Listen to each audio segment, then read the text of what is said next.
Right, it's Tuesday the 4th of December 2018. We are the guests of Chesterfield Cricket Club, and perhaps most importantly, we're on the prettiest ground in the country. So how's that for a starter?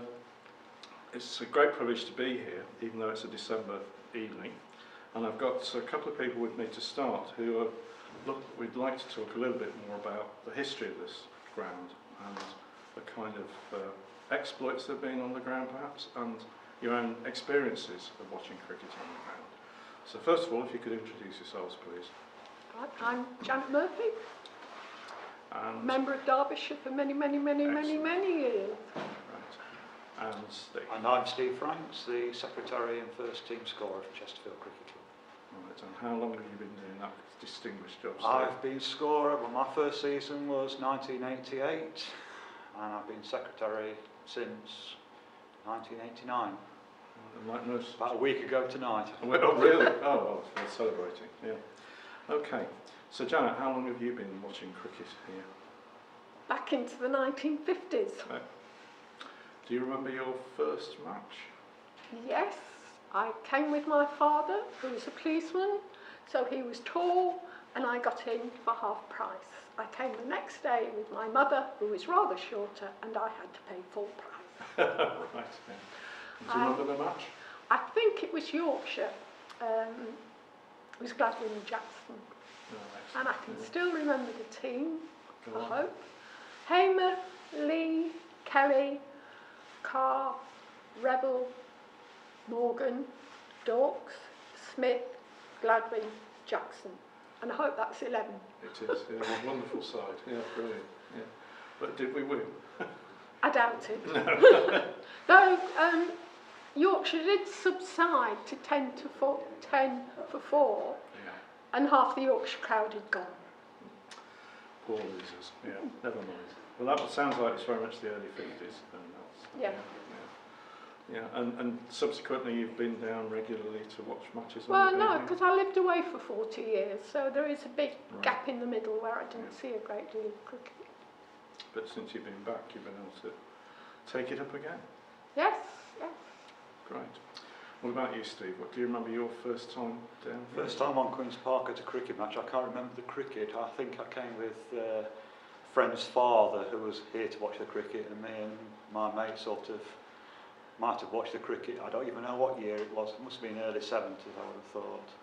And then we went to play on the old swings and everything at the where the old where the leisure centre used to be, and got locked out of the ground, and the stewards wouldn't let us back in. Yeah, So we had to find a way back in, which we did without paying. So I don't know what year that was to say, but probably the first matches that I can recollect coming to see definitely are probably 75, 76, the tourist sides. Definitely 76 when West Indies played.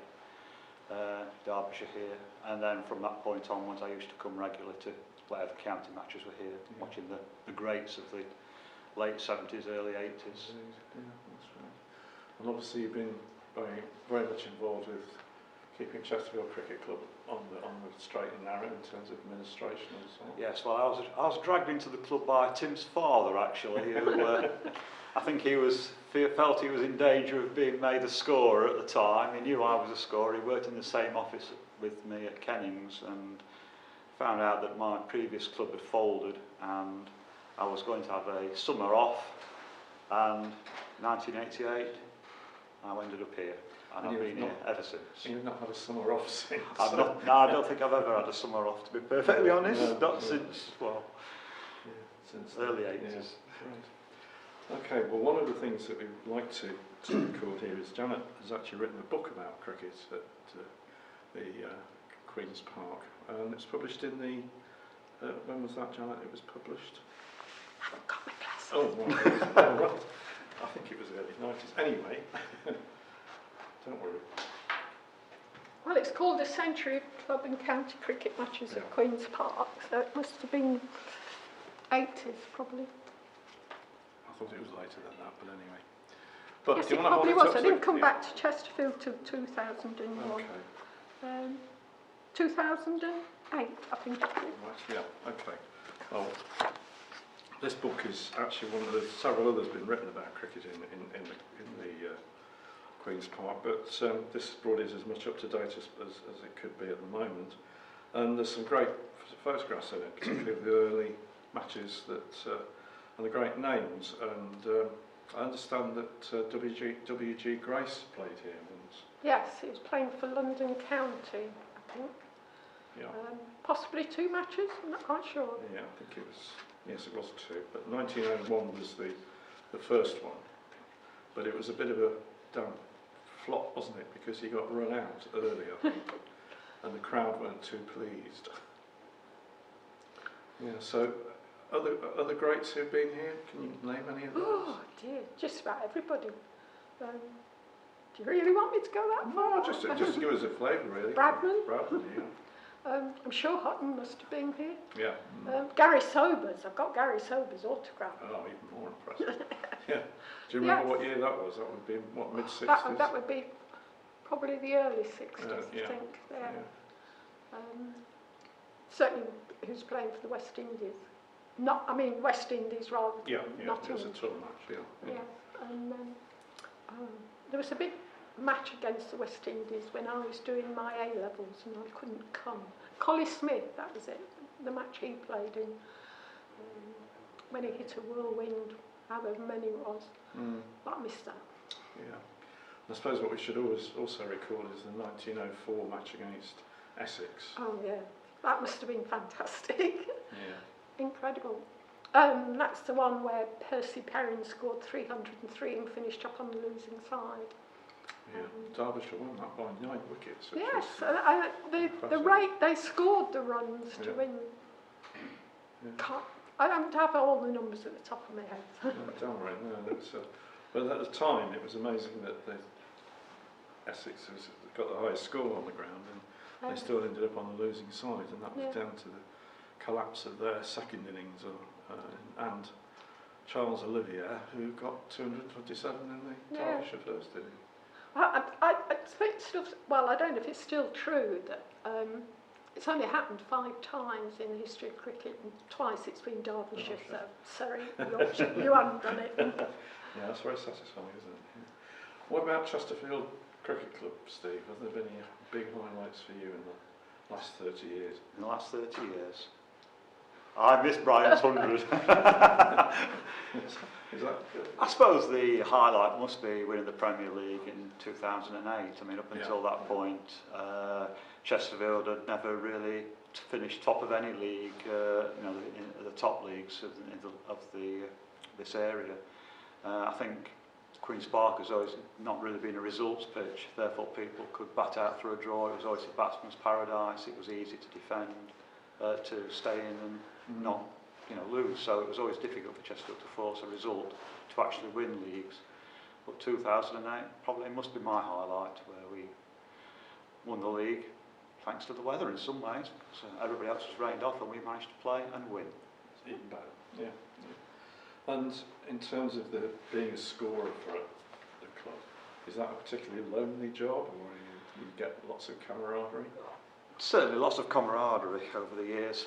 My early years, I think we played Notts Colts, and I can always remember the Nottinghamshire scorer, Gordon Stringfellow, and he was a great character. He was, scorer at Nottingham for quite a few years, first team scorer, and I can always remember him and me round at the old score box across there, watching life go by, shall we say, and he certainly was an interesting character, and all scorers are interesting characters in some ways. You sat with them for 7 hours a day. You've got to get on with them, or else you've got major problems. Yeah, indeed. Yeah. We're a funny bunch. Yeah, pretty sticklers for the statistics, obviously. Oh yes, we are. We like our records, and I suppose the players like us to point out their records as well. Yeah. And there are any, you mentioned a particular player's 100, but any others that stick in your head? When I first came here, there was Harry Cartwright and Dean Hopkinson, who were head and shoulders above the rest of certainly the Chesterfield side at the time, batting-wise. If they didn't get 100, then we struggled in some ways. And I think one of my earliest matches, both of them got 100, and we didn't lose a wicket against Steepley, which And that was also Tim O'Gorman's, I think, first game as over our professional. He never got in, and then dropped the catch.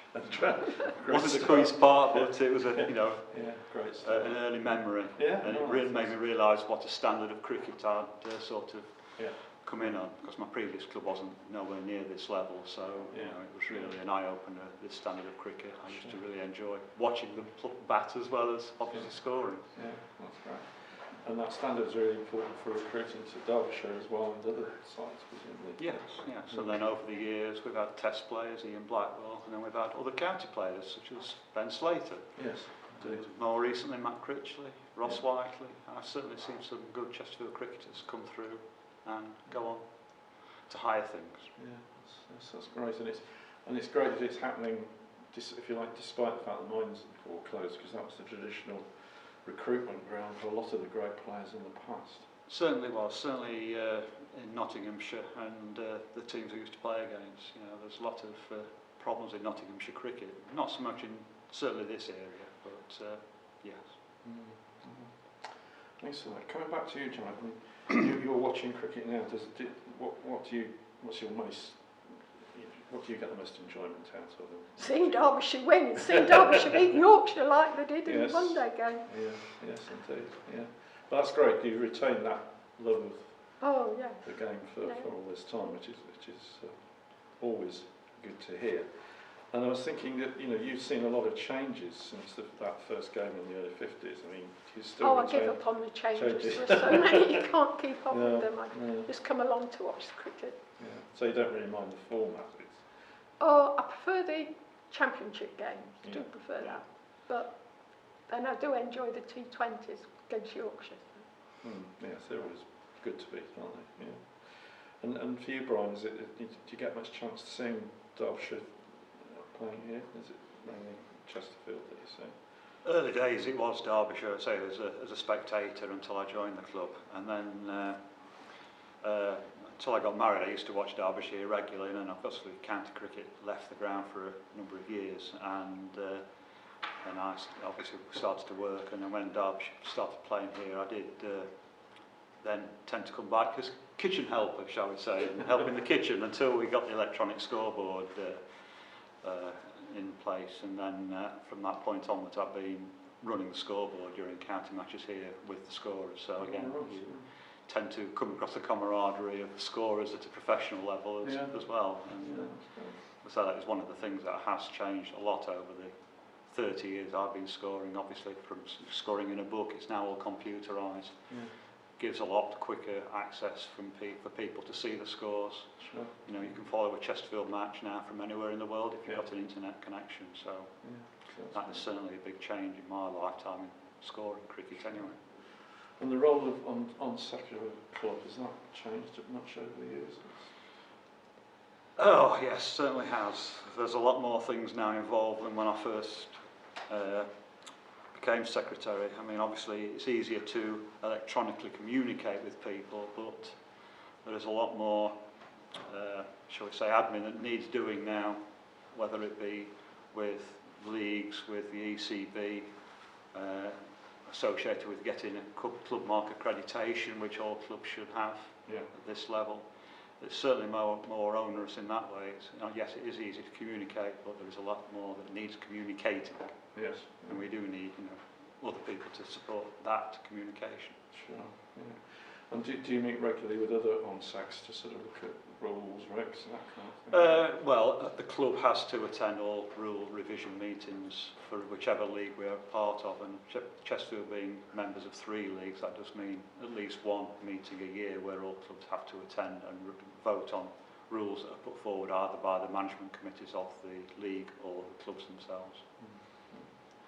And presumably that also means that, again, a lot more communication about what's going on if you've got 3 different leagues. It does, yes. It was 4 leagues, different leagues at one point until the Premier League re-merged with the County League. Yeah. So yes, you've got 4 sets of three or 4 sets of rules to follow, and 3 or 4 sets of different registration criteria that you have to follow. So it does become a little bit more onerous, and it does make it easier though that we have got electronic registration now. So that's good.